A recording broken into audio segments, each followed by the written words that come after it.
Israel tonight. A covert plane left for Iran. The $1 billion Mars 2 project was built by the US and Israel. Iran launched many missiles and suicide drones against Israel last weekend. Many of these missiles were intercepted by US and Israeli defense forces. British media explained why the attack failed. The analysis covered Mars 2, created by the US and Israel. It was reported that the Iran launched assaults on Israel over the weekend. The US and Tel Aviv wing intercepted and neutralized 1,800-kilometer range suicide drones and ballistic missiles. According to Israeli Army spokesman Daniel Hagari, Iran used many unmanned aerial vehicles, cruise missiles, and ballistic missiles in their attack. No cruise missiles or unmanned aerial vehicles entered Israel, although some ballistic missiles did. Iranian military strikes against Israel were reported over the weekend. The US and Tel Aviv wing detected and neutralized suicide drones and ballistic missiles from 1,800 kilometers away. According to Israeli Army spokesman Daniel Hagari, Iran used many unmanned aerial vehicles, cruise missiles, and ballistic missiles in their attack. The strike began Saturday night, with some ballistic missiles reaching Israel. The Sun recently examined Israel's defense against Iran's attack. The Sun reported that the Orion spy plane spotted and damaged 320 missiles and UAVs. The publication also stated that the plane is valued almost $1 billion. To inform the Iron Dome and fighter pilots about Iranian missile launch toward Israel, Orion supplied information. According to the Israeli major in charge of the aircraft, we positioned ourselves tactically and detected the missile quickly. I have flown many missions in my 20-plus years, but this one is special. However, Israeli and US experts produced Orion, a superb stealth jet. Skilled pilots and technicians operate the plane. They are tackling regional issues as best they can, investing how many Western countries closely watch the conflict, almost as if it impacts their territories.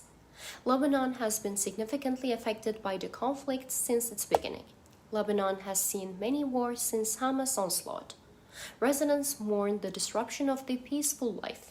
Due to its proximity to Israel, militant groups often use this area.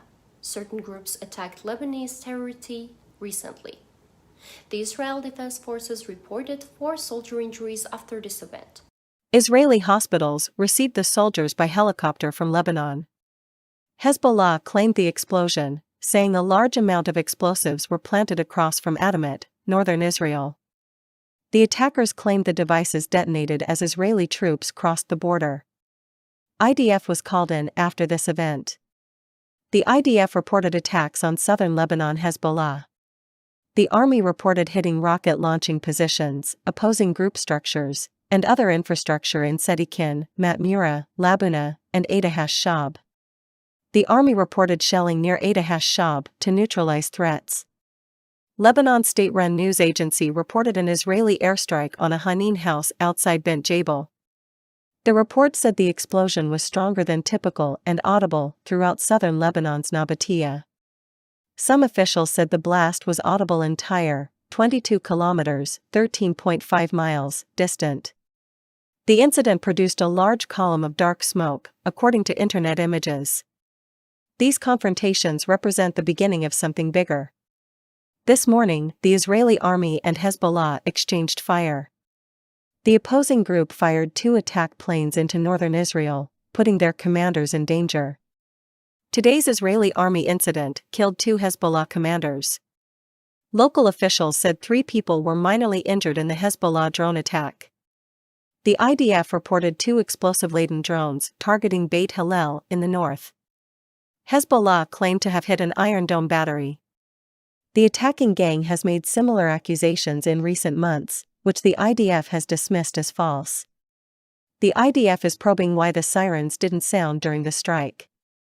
A drone above the Galilee Panhandle is seen in a viral video. Lebanese media said that an Israeli drone struck a vehicle in Ain Bal, near Tyre and 15 kilometers, 9 miles, from the Israeli border, killing 1 person.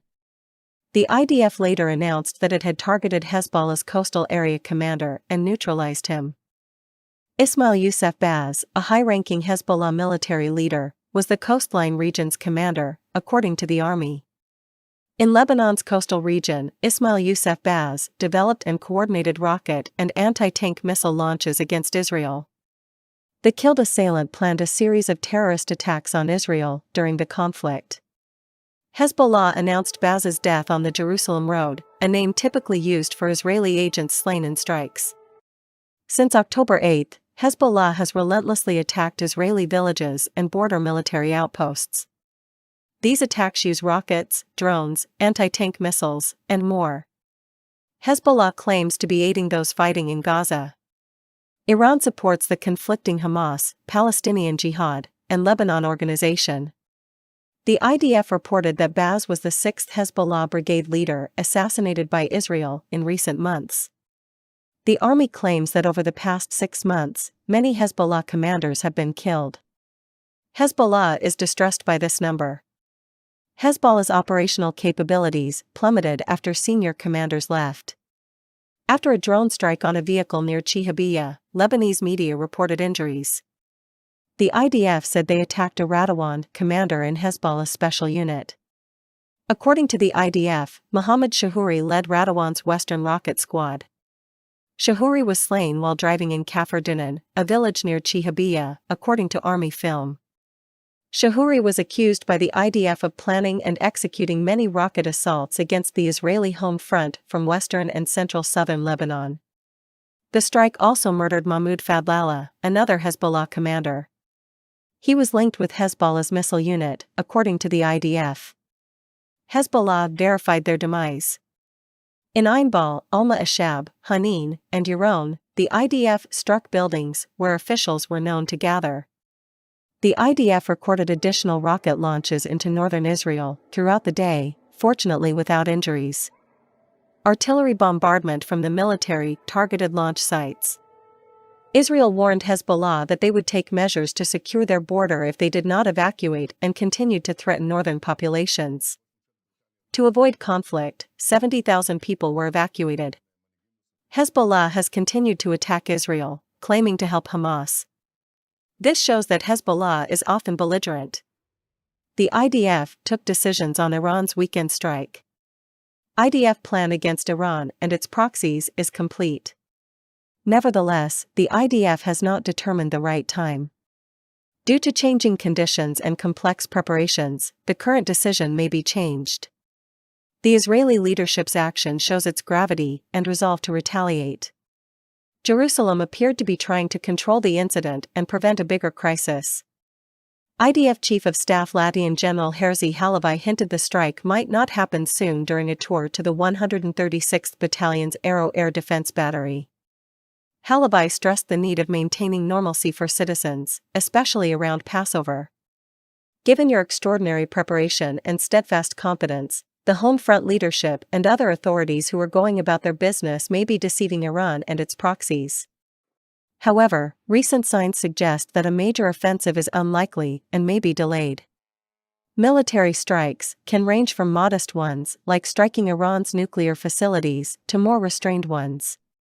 There were signs the Air Force would be on a major mission. Defense Minister Yoav Gallant spoke yesterday.